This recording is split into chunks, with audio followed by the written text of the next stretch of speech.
कफ परेडमध्ये मच्छीमार आक्रमक झाले। समुद्राला बांधण्यात येणाऱ्या संरक्षक भिंतीवरून हा वाद निर्माण झालाय। स्थानिक मच्छीमार आणि कफ परेड रेसिडेंट असोसिएशन आमने सामने आले। संरक्षक भिंत न बांधता त्या ठिकाणी टेट्रापॉड टाकण्याची परेड रेसिडेंट असोसिएशनची मागणी आहे। भिंत बांधल्यास अतिक्रमण होण्याचा धोका आल्याचं परेड रेसिडेंट असोसिएशनचं म्हणणं आहे। तर आमच्या घराच्या कुटुंबियांच्या सुरक्षेसाठी भिंत महत्त्वाची आहे असे स्थानिक मच्छीमारांनी भूमिका घेतली आहे। या संदर्भात अधिक माहिती जाणून घेऊयात। माझा सहकारी जय पवार सध्या आपल्या सोबत आहे। जय, काय मागण्या आहेत या संदर्भामध्ये आणि सध्या त्या आंदोलनाच्या ठिकाणची परिस्थिती कशी आहे?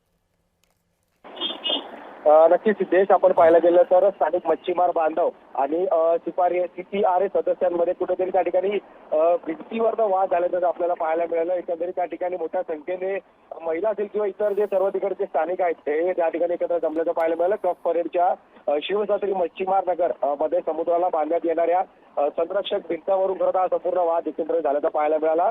स्थानिक मच्छीमार बांधव आणि कफ परेडचे रेसिडेंट असोसिएशन हे त्या ठिकाणी आमने सामने आल्याचं पाहायला मिळालं। त्यावेळी घोषणाबाजी सुद्धा मोठ्या प्रमाणावरती झाल्याचं पाहायला मिळालं। आणि खरं म्हणजे या ठिकाणी संरक्षण भिंतीच्या विरोधात खरं तर कफ परेड रेसिडेंटच्या असोसिएशनने आज आंदोलन करण्याचा इशारा त्या ठिकाणी दिला होता। यानंतर संपूर्ण हे आंदोलन आज त्या ठिकाणी पार पडला आणि संरक्षण भिंत न बांधता त्या ठिकाणी टेट्रापॉड टाकण्याची CPRची मागणी या ठिकाणी त्या आंदोलनाच्या दरम्यान करण्यात आली। त्यामुळे या मागणीला नेमका आता CPRच्या माध्यमातून कशा पद्धतीने बघितलं जातं, त्याचबरोबर त्या ठिकाणच्या स्थानिकांच्या घराचा सुद्धा प्रश्न त्या ठिकाणी उपस्थित होतो। त्यामुळे यामध्ये नेमकं काय तोडगा काढला जातो?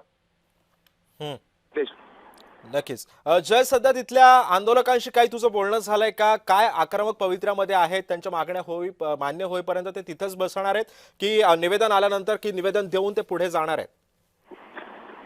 निश्चितच आपण पाहिलं की अद्याप तरी ते सर्व नागरिक स्थानिक जे आहेत ते त्याच ठिकाणी बसले आहेत आणि त्या या सगळ्या संदर्भातील एक निवेदन पत्र एक त्यातील ठिकाणच्या स्थानिक आमदार असेल किंवा मग लोकप्रतिनिधींना देणार आहे। यानंतर त्यांची जी काही मागणी आहे या संदर्भातली भेट सुद्धा त्या ठिकाणी घेणार आहे। मात्र सध्या ते सर्व जे स्थानिक नागरिक आहे हे त्याच ठिकाणी ध्येय मांडून बसल्याचं आपल्याला पाहायला मिळत आहे। एकीकडे त्यांच्या घरासंदर्भातला प्रश्न आहे आणि त्याचबरोबर दुसरीकडे ज्या पद्धतीने कफ परेड रेसिडेंट असोसिएशन त्या ठिकाणी अशा पद्धतीची मागणी करतात, त्यामुळे या मागणीला नेमकं काय त्या ठिकाणी मागणी कशा पद्धतीने पूर्ण केली जाते, कोणाच्या बाजूने या ठिकाणी निकाल लागेल पाहणं तितकंच महत्त्वाचं असेल।